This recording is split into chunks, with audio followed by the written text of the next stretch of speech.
Hi, everyone. Welcome. My name is Mariah Miller. I am a human design coach and trainer, and I regularly do these really fun little human design minis where I receive a question from someone and basically take a look at their chart and give an idea of how human design can maybe give a different perspective on things or some clarity or enlightenment in certain areas so that you can go further on your path. And even if it's not your chart that I'm using, there might be some little tidbits in there that are still helpful to you. So I like to point out little things in the chart that I see so you can grab your own chart and take a look and see how it resonates for you. So this time I had a question from someone, a pretty extensive question. So I'm going to read it in just a moment. But the biggest question is, how do I get back to the old me? Because it feels like I'm so far away from where I was. So let me read the question. It was a really powerful one. So this is Arlene. And Arlene, I know this was a couple months ago when you asked this. So I'm not sure how things are in the meantime. Maybe things have changed dramatically for you. It's always possible. But let's see what we get here from your question, and then we'll take a look at your chart. So when I read your question, you say, my pursuits, if money were of no consequence, would be to continue writing my book about signs from the other side and synchronicity. I love that.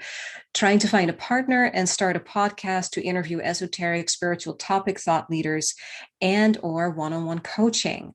Wow, those are all like really, really cool and interesting to me.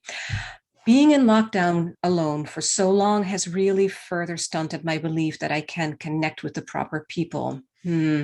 Each of these projector wishes of mine seem overwhelming to me as I lack support, and my open heart center likely makes me doubt that I would be recognized by the right people and thus continue down the path of research, but no viable solutions to re-engaging. I don't know how to get back to the old me that was excited about the inspirations that I want to share. That's a big question, right? So let's take a look at your chart. So first of all, the chart that you see here is actually a different version. It's the exact same chart that anybody else would receive whenever I send out your chart. This is a slightly different image of it. It's called advanced imaging. Has the same kind of information, gives a little bit more depth in certain ways if you're interested in that. But just wanted to give you that idea so you don't get all confused when you see all these different squares on each side. It still has the same numbers. So let's take a look at your chart. So the first thing, as we already know, is that you are a projector.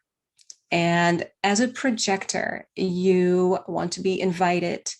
At least that's what the human design lore is all about, which is really important, right? There's a big part of that that I completely agree with, because projectors, you're here to be a guide, and you can't just be a guide by stepping in front of someone and say, you got to go that way, right? You have to be able to be recognized. People need to actually see in you that you have the ability to guide them. They need to be able to believe you. So how does that work with human design?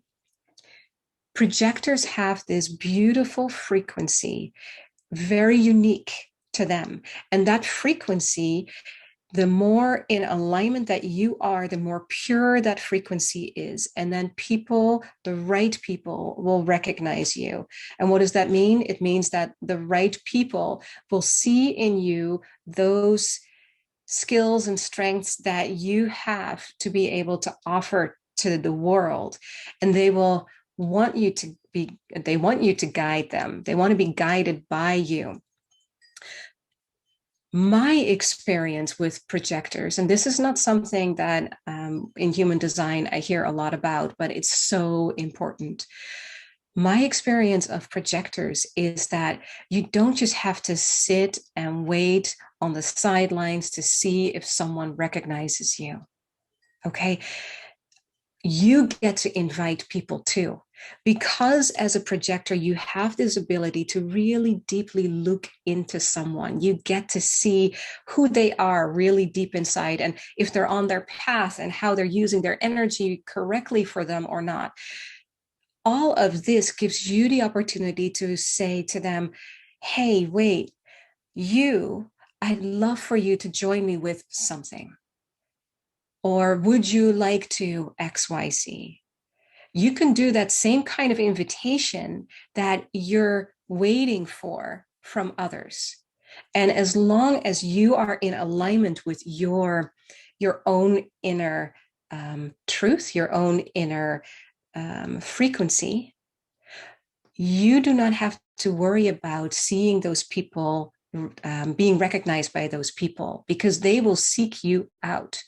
Okay. Now, lockdown can make it a little difficult, right? Because lockdown makes that you're not able to be out and about. And the one thing that I want to point at for you is you mentioned about your open heart center. Now, your open heart center is over here. And that open heart center in human design, the heart center has nothing to do with recognition. The recognition comes from the center of the self, that diamond shape. Okay. You have a very defined diamond shape. It's beautiful. It's beautifully defined in, as you said earlier in your email, with that 1-8, that very creative, artistic connection that you have. People will just recognizing you like, wow, she's very creative. She's a role model in her creativity. And she listens really deeply to what I get to say. People love to be listened to. People need to be listened to because so many people are just so busy trying to make it out there that they feel not seen and not heard. And your ability to listen deeply gets them back on their life path. So that's beautiful. That part of you is very clear in an identity. And so people will recognize that identity in you. Yeah. The open heart center is about determination, and it's about not having to prove yourself. It's about making promises that you can't necessarily keep because you don't have that continuous stamina that determined heart center offers. So what you there's another thing that I want to mention about that heart center of yours. So having an undefined heart, what you want to be careful about is that you don't get into power struggles with people, because there might be a tendency that you will want to reflect their power coming from that defined heart, and that can can create friction there. The other part that I think is very important for you to know is lockdown can have made it so much more difficult for you to get in touch with yourself, because look at this on the top right. You see these two numbers. This is your sun. This is your earth. They are in undefined centers. Now, if you've listened to these conversations before, you may have heard me say 70% of your personality is attached to that sun sign. And having your sun in an undefined center means that you don't have natural access to your, like 70% of you. That's huge, right? So it can feel like you're inside in this house, the door is closed, the windows are closed, everything is shut, waiting for someone to knock on the door and say, hey, Arlene, are you ready to play? So that then you can come out and you can share all these amazing wisdoms that you've been gathering, that research, right? Because that's the depth of this 48th gate here. The 48th gate gives the all the research that you've been doing, it gives it a place, and you're constantly busy refreshing that information so that then, look at that 61st gate that you mentioned earlier, you are able to share that with others. You can bring those universal truths out, and you can provide this platform for people to really share their growth through. But it's really important for you that on a regular basis you find yourself around other people. And maybe around this time, wherever you are, there is more opportunity to be around other people, whether that is in a coffee shop or on a terrace somewhere, where other people are filling in your design, filling in that heart center of yours, because that 21st gate, it needs to be able to come out. One thing to know with the 21st gate is that it has everything to do with control.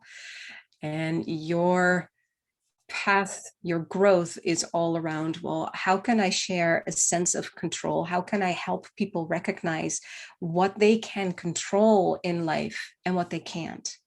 And again, when you're looking at universal truth, there's a beautiful expanse there where you can recognize that control can only get you so far, right? And then you have to let go, and you have to let God, Goddess, whoever, universe, whatever it is that you call that higher of yours.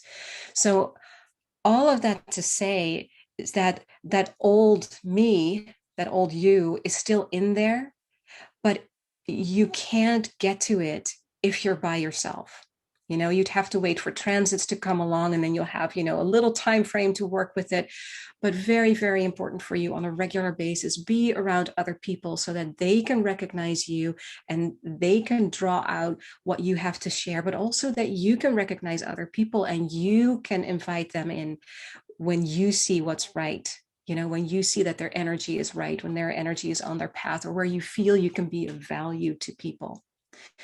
Okay, so I hope that this has been helpful, and I wish you so much luck and so much love with basically bringing yourself back into that alignment, because you've got it all. And just be a little bit more around other people to just let them fill that in for you, so you get access to that big part of you and you get to shine again. Okay, much love to you. Take care.